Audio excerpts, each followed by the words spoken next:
जब कोई शिकारी मादा कंगारू का शिकार करने जाता है, तब मादा उस शिकारी से बचने के लिए अपने बच्चे को पेट से निकालकर वहीं छोड़ के भाग जाती है। अब सवाल ये आता है कि क्या मादा कंगारू अपने बच्चे को जानबूझकर गिराती है या फिर ये उसकी कोई मजबूरी है? क्या मादा कंगारू बाद में उस छोड़े हुए बच्चे को लेने के लिए वापस आती है? दूसरी ओर उस छोड़े हुए बच्चे के साथ क्या होता है? तो आइए जानते हैं यह हरकत करने के पीछे मादा कंगारू का क्या मकसद होता है।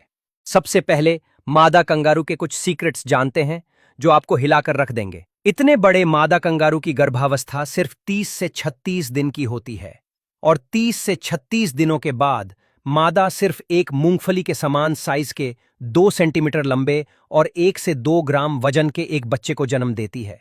और वो नवजात बच्चा अपनी मां के शरीर को पकड़ते पकड़ते उसके पाउच में चला जाता है। उसके बाद पाउच में ही उस 2 सेंटीमीटर के बच्चे का विकास शुरू होता है। पाउच में जाकर वो बच्चा तुरंत ही अपनी मां के निप्पल से जुड़ जाता है और वहीं उसका असली विकास शुरू होता है।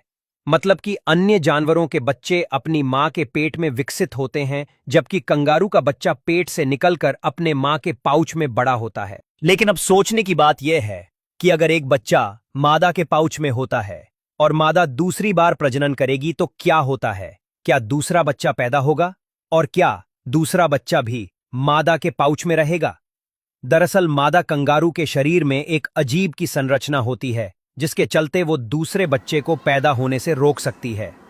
इसमें कुछ ऐसा होता है कि अगर एक बच्चा मादा के पाउच में होता है और उस समय में अगर मादा नर के साथ प्रजनन करती है तो वो दूसरी बार गर्भवती हो जाती है। लेकिन ये दूसरा भ्रूण निष्क्रिय अवस्था में रहता है और ये भ्रूण तब तक सक्रिय नहीं होता जब तक पहले वाला बच्चा थैली से बाहर नहीं आ जाता। इसका मतलब है कि दूसरे भ्रूण को मादा अपने पेट में फ्रिज करके रखती है और जब वो चाहे तब उसको विकसित करके जन्म दे सकती है। अब जानते हैं सबसे हैरान कर देने वाली बात। मादा कंगारू शिकारी से बचने के लिए अपने बच्चे को पेट से निकालकर वही छोड़ के क्यों भाग जाती है? सच बात तो यह है कि मादा कंगारू शिकारी से खुद को बचाने के लिए अपने बच्चे को पाउच से गिरा देती है, या तो वैसे कह सकते हैं कि बच्चे और खुद दोनों की जान बचाने के लिए वो बच्चे को गिराकर भागती है, क्योंकि जब बच्चा उसके पाउच में होता है तब मादा स्पीड से नहीं भाग सकती, इसलिए वो बच्चे को गिरा देती है और खुद दूसरी ओर भाग जाती है। फिर अगर शिकारी उस बच्चे को देख लेता है और बच्चा छोटा होने की वजह से ठीक से भाग नहीं सकता, इसीलिए वो कभी कभी मर जाता है। लेकिन अगर बच्चा भागने में सक्षम है तो वो भागकर बच जाता है, और कभी बच्चा जमीन पर गिरने के बाद बिना हिले डुले झाड़ियों या घास में छुप जाता है। फिर अगर मादा कंगारू शिकारी से बच जाती है तो क्या वो बच्चे को लेने वापस आती है? तो इसका जवाब है हाँ।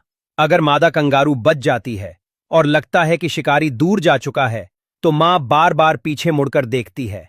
अगर उसे लगता है कि बच्चा अब भी पास है और जिंदा है तो वो वापस लौटती है, घास और झाड़ियों को सूंघते हुए बच्चे को खोजती है, और अगर बच्चा मिल जाए तो उसे फिर से अपने पाउच में सहलाकर और प्यार से रख लेती है।